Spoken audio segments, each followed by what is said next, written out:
Kad dodamies ceļojumos, mēs parasti satiekam personālu lidostām, stjuartes, taču cilvēks, kurš atbild par mūsu dzīvību, sēž pilotu kabīnē, kur mēs viņu nemaz nekad neredzam.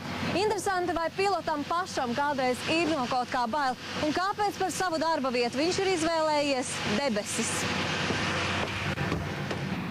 Igors Gusts ir viens no līdzsabiedrības Air Baltica pilotiem. Gaisa kuģus viņš vada jau 30 gadus un nevar savu dzīvi iedomāties bez lidošanas. Viņš piedzima laikā, kad kosmosā devās Jurijs Gagarins. Igors jau bērnībā nolēma kļūt vismaz par lidmašīnas pilotu.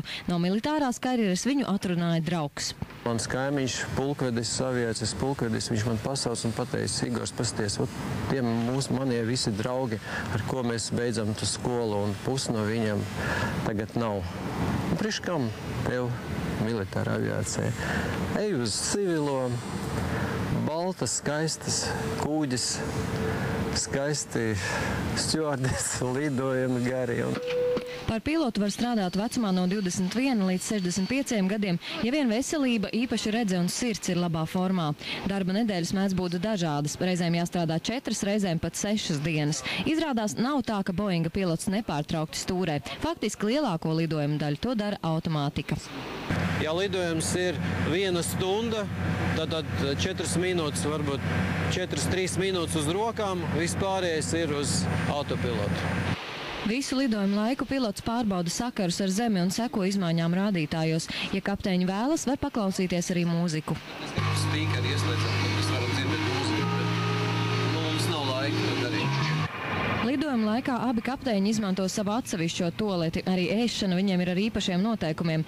Drošības apsvērumu dēļ otrais pilots nedrīkstēs to pašu, ko pirmais. Abiem pilotiem nevar ēst to pašu. Ja kaut kas ar kaut kādu ēdamo kaut kas ne tas, lai vismaz viens pilotam vispār kārt, lai viņš nesēdē tur tualetē vai vispār. Nekādu īpašu mājiņticību pilotiem nav, tomēr lidmašīnās 13. rindu gan neatrast. Igors ir pārliecināts, ka aviācija ir drošākais pārvietošanās līdzeklis, bet vislabāk jūtas, kad stūrē pats.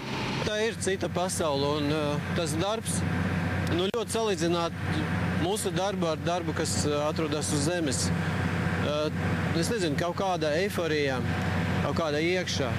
Un par pilotu būt varbūt cilvēks, es domāju, vai viņam patīk tas vai nepatīk. Tāda pa vidus, es domāju, tādas nav.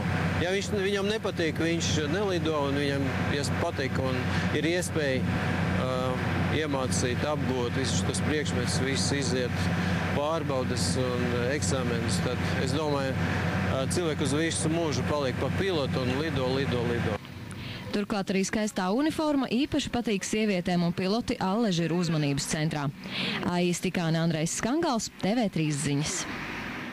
Latvijā netrūks skolu, kas aktīvi izmanto visas Eiropas Savienības